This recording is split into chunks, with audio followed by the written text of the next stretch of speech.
Retornamos al Tribunal de la Tarde. Gracias, muchísimas gracias por estar con nosotros. Aquí está en nuestra audiencia nuestro invitado, el doctor José Ricardo Taveras. Él es ex director de Migración y un alto dirigente de la Fuerza Nacional Progresista. Para nosotros es un gran placer tener aquí en el Tribunal de la Tarde. Sí, el placer es mío volver, sí. Porque vine aquí cuando este programa comenzó, fui de los primeros. Así es. Y hace mucho que no venía. Usted de los fundadores. Se ve que no he cometido ninguna falta, que no me han juzgado en el tribunal. Es decir, que ¿de qué soy acusado esta tarde? Bueno, precisamente tenemos muchos temas que tratar. Nuestro invitado también se convierte en noticias por pues todos estos videos y denuncias que se han presenciado de presencias masivas de haitianos en la República Dominicana. Compartimos un café.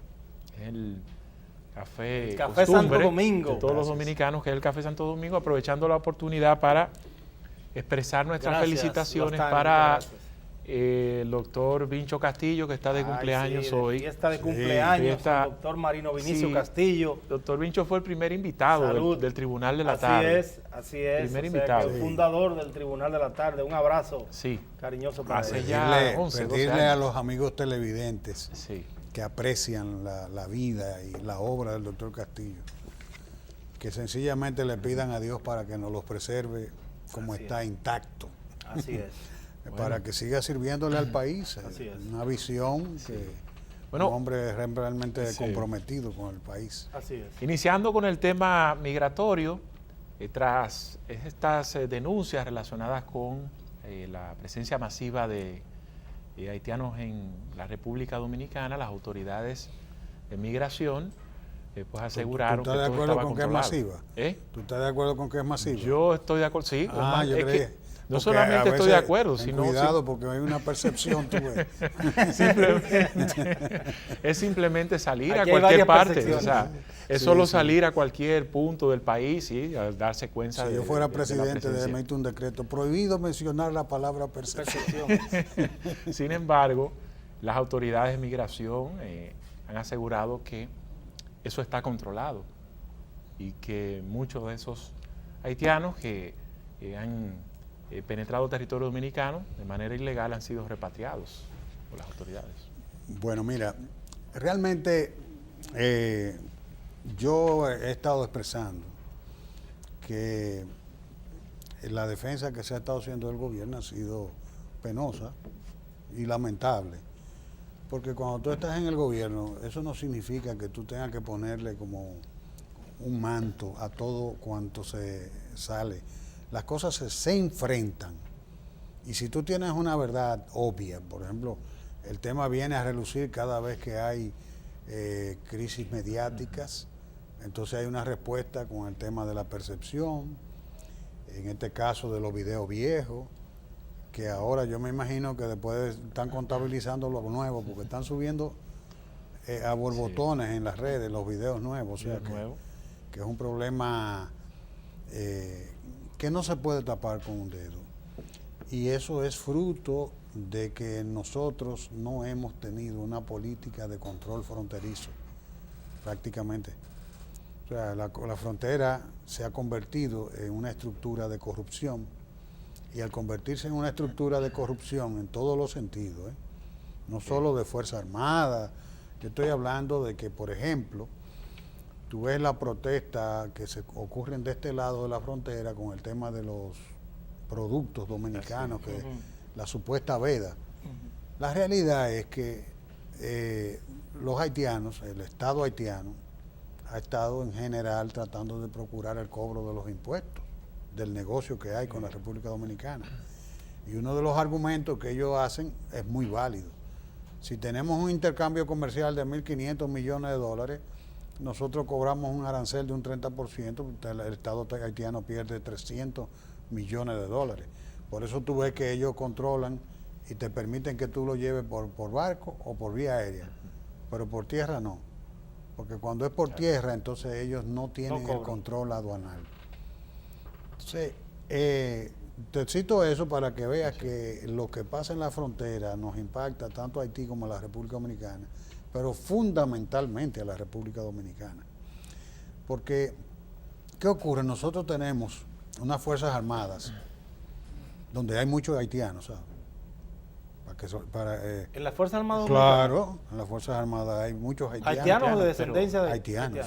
Hay haitianos. O sea, el problema es que aquí el registro civil dominicano está infectado por un tema de ¿cómo te digo? De supresión de Estado. Ese es el delito, se llama así, supresión de Estado. Por ejemplo, una persona que se fue a vivir a Estados Unidos, sus hijos eran menores de edad, sobre la marcha, no sé cómo esas mafias pueden averiguar qué es lo que pasa. Se cumplen los 16 años de edad, los 17, los 18. Ese ciudadano vive en Estados Unidos, no vive aquí, van y buscan el acta de nacimiento y con ese acta de nacimiento sacan una cédula para un haitiano. Y ya si llega con una, digo, yo te estoy diciendo, yo he tenido, amigos, hasta militares de muy alto rango, que me dicen, bueno, el que cuida en mi casa tiene hasta acento haitiano. Entonces, porque no digo que las Fuerzas Armadas están contratando, sino que los contratan. Entonces una vez yo se lo increpé a un ministro y me dijo, qué vaina. Bueno, pero tienen su cédula. Es una práctica. Pero tienen su cédula, sí. Pero el mismo Estado lo contrata. Y yo le dije, pero esa no es la actitud que ustedes deben asumir, que tienen su cédula, ¿no? Usted tiene que profundizar. Pero el problema no es ese. Vamos a decir que eso es una presencia que fruto de un delito que a veces quizás escapa del control de las Fuerzas Armadas, pero es de que es un problema que existe. Entonces tú te vas a la frontera, tenemos un militar, lo primero que nada que ese militar anda sin dieta. Entonces cuando lo ponen a hacer un servicio, generalmente servicios muy largos, que el primer haitiano que cruza es para comprar el desayuno. Y obviamente hay una estructura en la que participan, yo no voy a decir que los guardias como cuerpo, pero participan militares, participan motoconchos, participan gente que se dedica a ese tema del tráfico de personas y al tráfico de otras cosas también. Entonces vamos a estar claros que ahí hay un problema.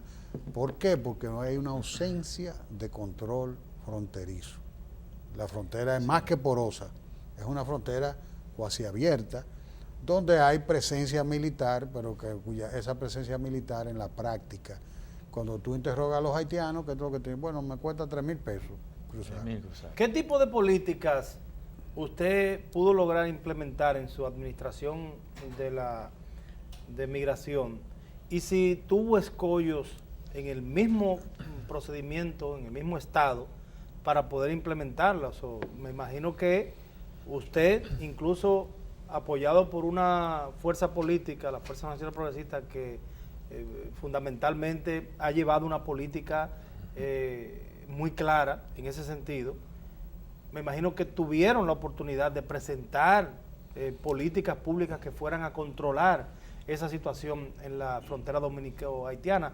¿Ustedes tuvieron algún escollo por parte del poder político? Bueno, mira,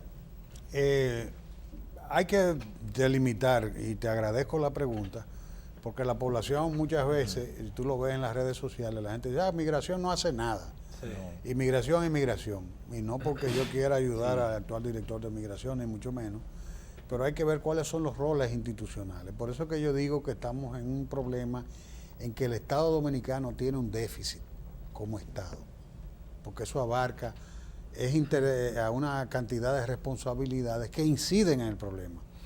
En primer lugar, la responsabilidad del control fronterizo por mandato constitucional corresponde a las Fuerzas Armadas de la República Dominicana. O sea, migración no es la que tiene el mandato para cuidar la frontera. Primer punto.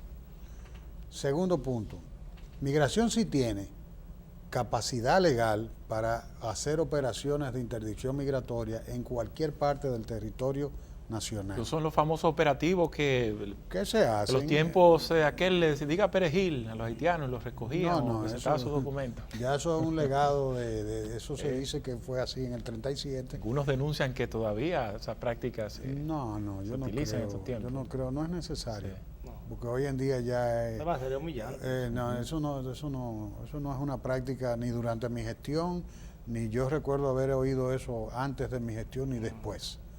Realmente en eso hay que ser también, el problema de nosotros es lo ampliamente permisivos y excesivamente garantistas que somos en el tratamiento de la política migratoria. Entonces, más allá de lo que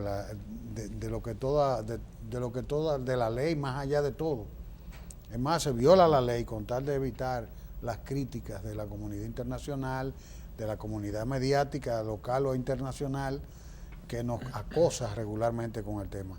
Entonces, cuando tú pasas revistas, entonces ¿cuál es el problema? Que aquí no hay una articulación de política de Estado, no hay lo que yo he estado llamando la necesaria doctrina de la República Dominicana frente a su relación con Haití.